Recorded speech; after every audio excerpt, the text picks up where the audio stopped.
रहे हैं लाइव 24 और मैं हूं आपके साथ नंदिनी गुरु। ग्रेटर नोएडा के बाद अब किसानों ने नोएडा प्राधिकरण के खिलाफ हल्ला बोल दिया है। 10% भूखंड और आबादी ने निस्तारण की मांगों को लेकर शुक्रवार को किसान एकता परिषद के नेतृत्व में भारी संख्या में किसानों ने सेक्टर 6 स्थित प्रशासनिक कार्यालय का घेराव किया।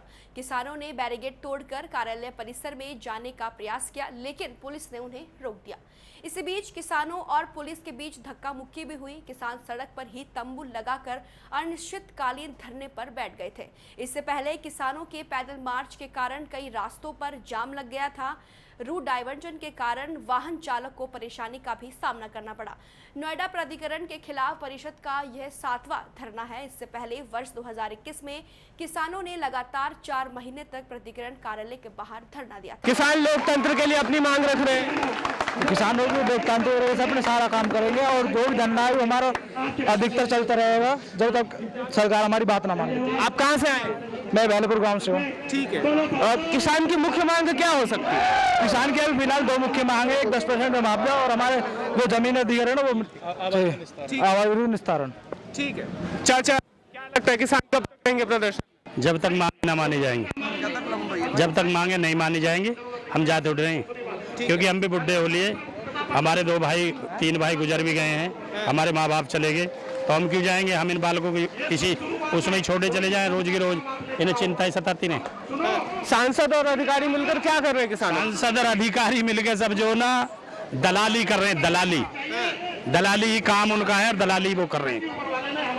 उनका काम दलाली करने का, चाहे खून की दलाली करें या जमीन की दलाली करें, वो अपना काम दलाली के रूप में ही। अन्य तो एक छोटी सी क्लिनिक में आएगा बेटा, आज 35 हॉस्पिटल हैं। मेरा भी कुछ ऐसा बता दो, मेरी भी जो है ना कोई ऐसी आय बढ़ जा, मेरी भी आय बढ़ जा। बारिश आ गई है, ऐसे में किसान क्या करेंगे? बारिश में रहेंगे जी, क्या दिक्कत है? लेकिन रहेंगे, डटे रहेंगे। डटे रहेंगे, 24 घंटे डटे रहेंगे, दिन रात को धरना करेंगे यहाँ पे। पहले भी क्या करके दिखाएंगे। किसान मेरे पीछे भी नारा कह रहे हैं कि किसान आंदोलन जिंदाबाद, जब तक नहीं मानी जाती है तब तक वो लोग अनिश्चितकालीन धरना के तौर पर अपने समय को आगे बढ़ाते रहेंगे। कुछ लोग हमारे साथ जुड़े हुए हैं। मुख्य मांग देखिए, मांगे कुछ नहीं, करार है इनके टेबल पे रखी हुई है। 120 दिन पहले धरना करा था, 122 दिन वो लिखा हुआ है। 450 मीटर से 1000 मीटर आबादी का हमारा डिसीजन हुआ था, 4 उनमें अनुच्छेद के साथ हुआ था। वो इन्होंने शासन को भेजा हुआ, कहते हैं हमने शासन को भेजा है। जहाँ वीरेंद्र रेड्डी में DLF मॉल में बात आती है 265 करोड़ का, 10 करोड़ का मुआवजा, 265 करोड़ 24 घंटे में शासन से पास करवा के भी मंगवा लेते हैं।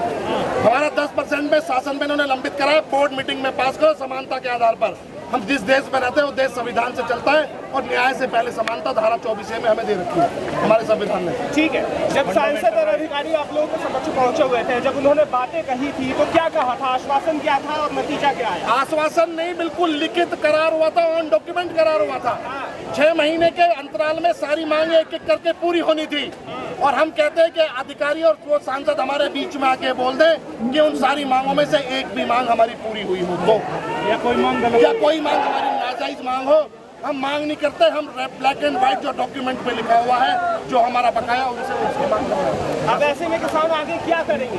लगातार यहीं बने रहेंगे जब तक हमारा एक अथॉरिटी बंद भी होगी, किसानों का समागम होगा, बॉर्डर बंद करेंगे, इस पूरे गौतम बुद्ध नगर को अव्यवस्थित कर देंगे अगर हमारे काम नहीं हुए तो। क्या किसान कोई रैली करने की बात कर रहे हैं या सोच रहे हैं? रैली, प्रदर्शन, कुछ भी हो जिससे भी हमारा काम समाधान हो, जाम हो ना हो, चाहे संसद का घेराव हो, जो भी हो हमको करना पड़ेगा, हम वो करेंगे।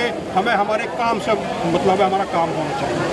कुल कितने किसान ऐसे हैं जो इस समस्याओं से जूझ रहे हैं? 81 गाँव के तो ये किसान है जिनका 10% का है। 125 गाँव ग्रेटर नोएडा में बिल्कुल सेम सिचुएशन में है और 150 गाँव से 250 गाँव ग्रेटर नोएडा प्राधिकरण में। 15 मई 2015 का आप अखबार पढ़ लीजिएगा। कल हम अपील को यहाँ पे चस्पा कर देंगे। रमारमण CEO थे, उन्होंने कॉस्ट की कैलकुलेशन की, उन्होंने कहा था कि 10,000 करोड़ का अतिरिक्त वित्तीय प्रभार पड़ेगा। मुख्य कार्यपालक अधिकारी Noida, greater Noida Yamuna express way, उसके साथ NTPC में आने वाले काम जो ग्रेटर नोएडा की तर्ज पर उनको लगातार 24 गाँव जिनको 10% के प्लॉट मिलने थे, लेकिन बड़े क्षोभ की बात है, वहाँ पे हमारे अधिकारीगण बैठते हैं, उनके अधिकारियों को 10% जमीन के रिहेबिलिटेशन का ही पता नहीं है। जिस अधिकारी को अपने रूल बुक का पता नहीं है कि किसानों को क्या क्या अधिकार देना है, वो किसानों को अधिकार क्या दे देंगे। एक बात और मीडिया में उछलकर सामने आई थी कि ऋतु माहेश्वरी पर किसान ऐसा कह रहे हैं कि जब से ये ऋतु माहेश्वरी आई है किसानों के लिए बेहतर नहीं रहा इनका कार्यकाल। बिल्कुल किसान नहीं कह रहे, इसका डॉक्यूमेंट कह रहा है। ऋतु माहेश्वरी से पूछो कि इसने किसने भूले डिपार्टमेंट से कितने प्लॉट प्लानिंग डिपार्टमेंट में भेजे। पिछले इन्होंने जब से अधिकारी आई है इन्होंने कितने प्लॉट प्लानिंग डिपार्टमेंट से फ्लैश करके किसानों को दिए। 60 लाख मीटर जमीन कॉर्पोरेट को बेच दी। सारी किसान जो जिन्होंने मुआवजा नहीं उठाया था उनका इन्होंने खातों खसरों से नाम हटाकर प्राधिकरण के नाम पर चढ़वा लिया। इस अधिकारी का किसानों के नाम पे कोई खाता नहीं है। कॉर्पोरेट की कठपुतली बन चुकी है। एक पूंजीपति आए शाम को आए सुबह को प्लॉट लेकर चला जाता है। ये जो अधिकारी है ये सरकार को भी डुबाएगी। इसने किसानों को खत्म कर दिया। देखो बड़ा आसान सा काम बताऊं, अधिकार देने की बात तो क्या, इन्होंने एक ऑर्डिनेंस लेके आए कि जो प्लॉट पिछले 5 साल में जिन पे घर नहीं बना है उन प्लॉटों को कैंसिल कर दिया जाएगा। बड़े दुख का विषय है, आप भी नोएडा में रहते हैं, हर एक आदमी यहाँ जानकार पड़ा हुआ है। 35-35 हज़ार में लोगों ने अपने प्लॉट बेच दिए जो मुआवजे के प्लॉट थे। उन प्लॉटों की कीमत 1,35,000 है। इसने देने की तो बात किया, घर बैठे बैठे लोगों को वहाँ पे लुटवा दिया। ये अधिकारी गलत मानसिकता की है। ये अधिकारी कहीं ना कहीं जो किसान लॉबी है या किसान जो वर्ग है उससे कहीं ना कहीं इसको चिढ़न है।